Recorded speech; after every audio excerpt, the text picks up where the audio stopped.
और मंच पर उपस्थित न्याय अधिकार महासम्मेलन में आए हुए सभी पदाधिकारीगण और बिहार भर से आए हुए सभी हमारे बुजुर्ग, सभी हमारे नौजवान युवा साथी, माताएं, बहनें, आज इस न्याय महासम्मेलन में आप सब लोगों का हम स्वागत करते हैं, आप लोगों का अभिनंदन करते हैं। और विशेष तौर पे हम को आज यहाँ मुख्य अतिथि के तौर पर संजय ठाकुर जी ने निमंत्रण दिया पूरे न्याय समाज की तरफ से आज के कार्यक्रम के लिए, तो इसके भी हम आभारी हैं। और एक मौका मिला आप लोगों से संवाद करने का, तो आज आप लोगों के बीच पूर्व में वक्ताओं की बातों को हम सब लोगों ने सुना। हमारी पार्टी राष्ट्रीय जनता दल और हमारे राष्ट्रीय अध्यक्ष आई मंगनीलाल मंडल जी, प्रदेश अध्यक्ष जी,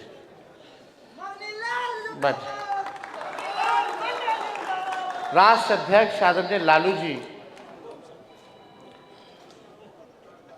के जो नेता रहे स्वर्गीय कर्पूरी ठाकुर जी रहे। हमको पिताजी, हम तो बहुत छोटे थे जब उनका देहांत हुआ, लेकिन हमको पिताजी कई बार मेरी माता कर्पूरी ठाकुर जी के बारे में बताया करती थी। पूरा पिछड़ा समाज, अति पिछड़ा समाज, दलित, बहुसंख्यक लोग, सब लोग अपना नेता कर्पूरी ठाकुर जी को मानते थे। जो उन्होंने लड़ाई लड़ी पिछड़ों के लिए, दलितों के लिए, जो संघर्ष किया, जो आरक्षण सबसे पहली बार अगर बढ़ाने का काम किया, दिया, तो वो हम सब लोगों के नेता रहे स्वर्गीय कर्पूरी ठाकुर जी ने।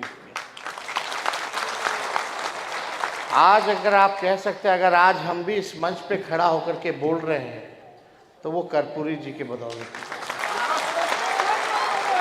तो वो ताकत।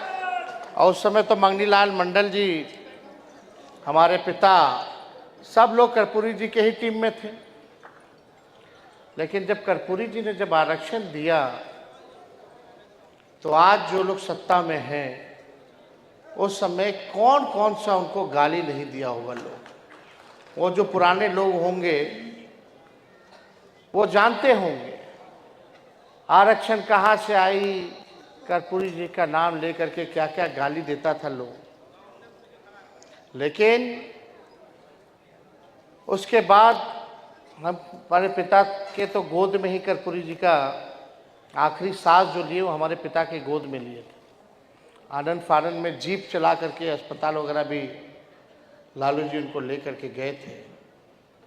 कर्पूरी जी का जो म्यूज़ियम है वहाँ जाइएगा तो सब तस्वीर वगैरह है। तो हमको मेरी माँ भी बताती थी कि कर्पूरी जी घर पे आते थे तो खाना वाना बना करके खिलाया करती थी कर्पूरी जी को। तो हम लोगों का जो रिश्ता कर्पूरी जी का रहा है, हमारे पिता का जो रिश्ता रहा, वो किसी से छुपा नहीं है। और हमारे पिता के नेता रहे, और उसके बाद उनके देहांत के बाद हमारे पिता नेता प्रतिपक्ष बने, फिर बिहार के मुख्यमंत्री बने, और कर्पूरी जी के काम को उन्होंने आगे बढ़ाने का काम किया। कर्पूरी ठाकुर जी ने जो आरक्षण जो बढ़ाया था, लालू जी ने और उसको बढ़ाया, फिर राबड़ी देवी जी आए तो और उसको बढ़ा करके गई। और जब हम लोगों का 17 महीने का सरकार आया, तो उसमें भी सबसे अधिक 24% जो अति पिछड़ा लोग को हम लोगों ने 17 महीने में जो 65% आरक्षण बढ़ा पिछड़ों का, अति पिछड़ों का, उसमें सबसे बेसी हम लोगों ने 17 महीने के सरकार में बढ़ाने का काम किया। लेकिन भाजपा के आते ही चाचा जी पलट गए, और जो हम लोगों ने जो आरक्षण जो बढ़ाया उसको जो है ख़त्म कर दिया गया, हाई कोर्ट जाकर के। और हम लोग कह रहे थे कि इसको शेड्यूल 9 में डाला जाए, लेकिन भाजपा की सरकार ने 10 महीनों तक हम लोगों ने जो कैबिनेट से सिफारिश करके भारत सरकार को भेजा था कि तमिलनाडु की तर्ज पर ताकि ये आरक्षण सुरक्षित रहे, तो भाजपा के लोगों ने नहीं किया। वही लोग जो कर्पूरी ठाकुर जी को गाली देते थे, आज कर्पूरी जी की ताकत को देखिए कि वही लोग आज भारत रत्न देने को मजबूर हुए हैं। और सबसे पहले प्रधानमंत्री जी आए थे विधानसभा में, कार्यक्रम में, शताब्दी वर्ष में विधानसभा के, तो सबसे पहले हमने मंच से कर्पूरी ठाकुर जी की भारत रत्न की मांग की थी। पहले से लोग मांग करते रहे, लेकिन नरेंद्र मोदी जी के सामने, प्रधानमंत्री जी के सामने सबसे पहली बार हमने इस बात को मंच पर रखने का काम किया था। आज उनको देना पड़ा, लेकिन देना पड़ा है तो इसमें बड़ी साजिश है। ये लोग चाहते नहीं, सब चीज तो प्राइवेटाइज कर दिया। जहां भी नौकरी मिलने की संभावना सरकारी थी, जो भी सरकारी संस्थाओं में थी, जब प्राइवेट हो गया तो आरक्षण वहां लागू होगा ही नहीं। आज भी जो बहालियां 5 लाख नौकरी हम लोग दिए 17 महीने में, 3 लाख नौकरी जो प्रक्रियाधीन कराए, आज जो बहाली निकल रहा है, अगर 65% आरक्षण पिछड़ा अति पिछड़ा दलित लोगों का रहता तो आज नौकरी में भी लाभ जो है कितना मिल रहा होता। लेकिन आज लाखों में नौकरियों का नुकसान अगर हो रहा है तो पिछड़ा समाज को, अति पिछड़ा समाज को, दलित आदिवासी समाज को हो रहा है। इसको लेकर के हमने बिहार विधानसभा में भी पिछले बार जो है आवाज उठाया, लेकिन ये सरकार को करना नहीं। ये मौजूदा सरकार आरक्षण विरोधी, गरीब विरोधी सरकार है। आज आप लोगों के मत को जो है, जो बाबा साहब अंबेडकर ने वोट देने का जो अधिकार दिया आप लोगों को, चाहे अंतिम पायदान पर खड़ा गरीब से गरीब क्यों ना हो और अमीर से अमीर, ताकतवर क्यों ना हो, सबको एक ताकत दी, वोट का अधिकार। आज जो है वोट के अधिकार को जो है आप लोगों से छीनने की बड़ी साजिश जो है किया जा रहा है। 65 लाख लोगों का वोटर लिस्ट से नाम जो है काट दिया गया है। कितना बड़ा फर्जीवाड़ा हुआ। बीएलओ खुद ही अपने भरा, खुद ही अंगूठा छाप लगाया, खुद ही साइन किया, खुद ही अपलोड कर दिया, बिना कोई डॉक्यूमेंट के, बिना कोई कागज के। ये बड़ा साजिश चल रहा है।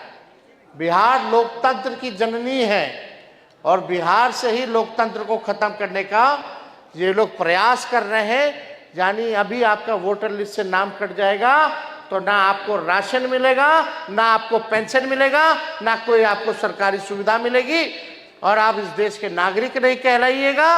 और जब नागरिक नहीं रहिएगा तो आपकी जो संपत्ति है वो लेकर के ये लोग अमीरों को, पूंजीपतियों को देने का काम करेंगे। ये भारी डिजाइन है।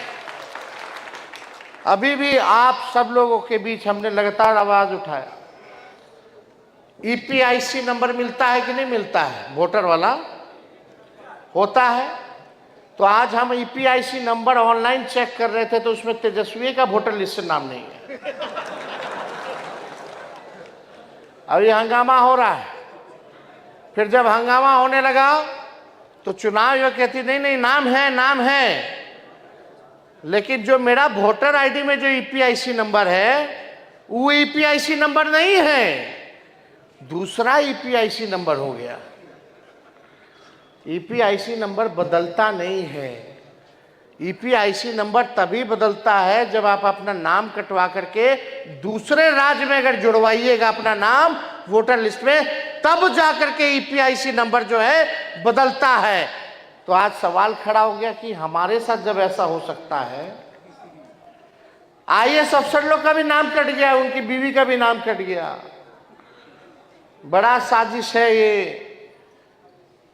लोग कहते थे, लोहिया जी कहते थे, लालू जी कहते हैं, वोट का राज मतलब छोट का राज। आज वोट की ताकत है कि आज कितना बड़ा से भी बड़ा नेता हो, प्रधानमंत्री हो, उसको मतदाता के सामने झुकना पड़ता है। ये ताकत है और ये छीनने का प्रयास कर रहा है लोग। तो इसमें आप सब लोगों से हम कहेंगे कि भाई आप लोगों को चौकन्ना रहने की ज़रूरत है। किसी भी कीमत पर आप अपने अधिकार को छीनना जो चाहते हैं लोग, आप लोग छीनने मत दीजिए। सुनिश्चित कीजिए कि आप लोग का भी नाम वोटर लिस्ट में हो। और इसके लिए हम लोग तो सुप्रीम कोर्ट में भी गए हैं, मामला उठाए हुए हैं। इलेक्शन कमीशन को तो बाद में हम लोग देखेंगे जो बेईमानी कर रहा है, और इस पर ज़्यादा टिप्पा टिप्पणी नहीं करेंगे। लेकिन हम आए हैं आप लोगों के बीच, आपके समाज के उस, हम लोग आप ही के लोग हैं, आपके लिए काम करना है। आप लोग को जो सहयोग होगा, अगर आप लोग एक कदम बढ़ाइएगा तो तेजस्वी 4 कदम चलने के लिए तैयार है। यहाँ कई मांगे हैं और आप लोग अपनी चिंता छोड़ दीजिए। राजनीति में भागीदारी की जहाँ तक बात आएगी तो उसका टेंशन अब आप लोगों को लेने की जरूरत है। अब हम उस टेंशन को पूरा करने का काम करें। जितनी संख्या है उस अनुपात में आप लोगों को राजनीतिक भागीदारी जो है निश्चित जो है कराई जाए। और आगे देखिए, सुनिए, ये जो सरकार जो है हमारे चाचा का, अभी अचेत अवस्था में हम मान सम्मान करते हैं। अब तो रिमोट कंट्रोल है अमित शाह, नरेंद्र मोदी जी के पास। इनको तो कुछ बुझा ही नहीं रहा है अभी। जब बाद में बुझाएगा तो हम लोग को जब छोड़े तो अफसोस ज़रूर करेंगे। तो ये बात तो है, बड़े हैं, बुजुर्ग हैं, उम्र का प्रभाव पड़ता है, हम इस पर कोई टिप्पा टिप्पणी नहीं करेंगे। लेकिन रिमोट कंट्रोल से सरकार चल रही है, भाजपा चला रही है। ये भाजपा के लोग जो हैं चला रहे हैं। ये अभी जो लोग भाजपा में हैं, लोग मजाक उड़ाता है लालू जी का, बोलता है कि लालू जी लौंडा नाच देखते थे। ये हम लोगों की संस्कृति रही है। भिखारी ठाकुर जी का अपमान कर रहे हैं लोग, और इसी संस्कृति को, सभ्यता को लालू जी ने, गांव देहात में पहले इंटरटेनमेंट में ये ना चलता था। और शेक्सपियर है तो भोजपुरी के, तो हाउस में जब सवाल पूछा गया तो सब लोग चुप हो गया। हम बोले देखो भिखारी ठाकुर जी को अपमान कर रहे हो। इतने बड़े व्यक्ति जिनका नाम देश दुनिया में जाना गया, और जो लोग बोल रहा है कि लालू जी लौंडा नाच देखते थे, तो पीछे बैठ के तलिया के मारता था। कौन लोग थे? तो खैर छोड़िए, सब लोग आप लोग तो जनबे ना करते हैं, किसी से कुछ छुपा है तो इस पे हम ज़्यादा टिप्पा टिप्पणी भांडाफोड़ी लोग का नहीं करना चाहते। लेकिन ये सरकार जो है नकलची सरकार है। तेजस्वी बोला कि 1500 रुपया पेंशन बढ़ाएंगे, तो बोलता है सरकारी 1100 हम कर देंगे। हम बोले 200 यूनिट फ्री में बिजली देंगे, तो सरकार बोलता है 125 यूनिट फ्री में हम बिजली देंगे। हम बोले युवा आयोग बनाएंगे, तो वो बोलता हम भी युवा आयोग बनाएंगे। हम बोले हैं माई बहन मान योजना लाएंगे, हर महीने गरीब महिला बहनों माताओं के खाते में 2500 रुपया प्रति माह डालेंगे। देखिएगा आने वाले समय में इसका भी नकल कर लेगा लोग। अपना इन लोगों के पास कुछ नहीं। हमने नौकरी दिया 5 लाख, 10 में बोलते थे, 20 में बोलते थे ना कि 10 लाख नौकरी देंगे, लेकिन 17 महीने उप मुख्यमंत्री होकर के 5 लाख नौकरी हम लोग दिए, बिना पेपर लीक हुए। हम लोगों ने जो कहा वो किया, जाति आधारित गणना कराई, आरक्षण बढ़ाया, IT policy, tourism policy, sports policy बनाया, 50,000 करोड़ का निवेश एमओयू साइन कराने का काम किए। 700 डॉक्टर को बर्खास्त किए एक साथ, जो बेईमान थे, जो आते नहीं थे अस्पताल, रंगाई पोताई सब काम हम लोग शुरू करवाए हुए थे। 200 दवा जहां मुफ्त मिलता था उसको 600 हम करने का काम किए, 600 दवा। तो काम तो जो हुआ हम लोगों ने 17 महीने में किया। तेजस्वी की उम्र भले ही कच्ची हो सकती है, लेकिन जुबान पक्की है। और यहाँ मोदी जी को देख लीजिए, बोलते रहा गया कि चीनी मिल चालू कराएंगे। अब तक 11 साल हो गया प्रधानमंत्री हुए, एक को चीनी मिल नहीं चालू करा पाए। लेकिन तेजस्वी 17 महीने उप मुख्यमंत्री था तो रीगा सीतामढ़ी का चीनी मिल चालू कराने का काम किया। हम लोग तो काम कर रहे हैं और हम लोग नए सोच के नया बिहार बनाना है। अब कितना दिन तक जो है 20 साल से इन लोगों को मौका दे दिया, अब कितना दीजिएगा? जब बदलाव का समय है, खेत में भी अगर एक ब्रांड का बीज रोपिएगा खेत में 20 साल तक तो बंजर हो जाएगा, फसल भी अच्छी नहीं आएगी। अब समय है खेत में नए ब्रांड का बीज रोपने का, ताकि फसल भी अच्छा हो और आने वाले नस्लों का भविष्य भी बेहतर हो। खटारा सरकार है, गोली चल रहा है, रेप हो रहा है, भ्रष्टाचार हो रहा है। थाना ब्लॉक चले जाइए, बिना घूस दिए हुए कोई काम हो रहा तो बता दीजिए। लोग पलायन कर रहा है, सबसे ज्यादा गरीब बिहार पूरे देश में, सबसे ज्यादा बेरोजगारी बिहार में, सबसे ज्यादा पलायन यहाँ। शिक्षा चिकित्सा के मामले में सबसे फिसड्डी। आप देखिएगा, ना कारखाना खुला, ना चीनी मिल खुला, ना इंडस्ट्री आया, ना आईटी की व्यवस्था कराई गई। अभी भी पढ़ाई के लिए लोग बाहर जा रहे हैं, अभी भी दवाई के लिए लोग बाहर जा रहे हैं और कमाई के लिए लोग बाहर जा रहे हैं। कोई आप लोगों के लिए 20 साल तक इन लोगों ने व्यवस्था नहीं कराई। हम बस चाहते हैं कि हमको सबको साथ लेके चलना है, 14 करोड़ बिहारियों को साथ लेकर के चलना है। और मेरा मानना है जब तक गरीबी नहीं हटेगी, जब तक बेरोजगारी नहीं हटेगी, तब तक गरीबी नहीं हटेगी। रोजगार मिलेगा, लोग आत्मनिर्भर रहेंगे। हम लोगों ने सरकारी नौकरी तो दिया, रोजगार के भी कई अवसर हम लोग दिलाने का काम करें, ताकि लोगों को बाहर ना जाना पड़े। एक अलग से सिटी बना दिया जाएगा पढ़ाई लिखाई के लिए, ताकि पूरा लोग को कोटा ना भेजना पड़े, बाहर ना भेजना पड़े। ऐसी व्यवस्था हम लोग कराएंगे। अब ज़्यादा हम बोल दिए, इतना ही लोग नकल कर लिया मेरा, क्या बोले जब नोटिफिकेशन हो जाएगा तब हम बताएंगे हम क्या करेंगे।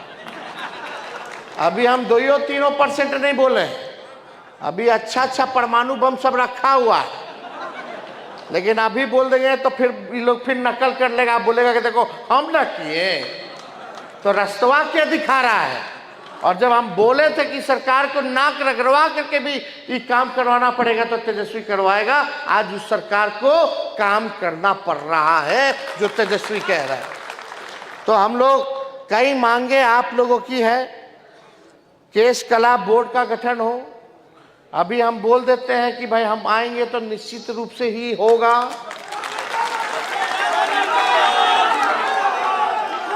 व्यवस्था भी होनी चाहिए आप लोगों की।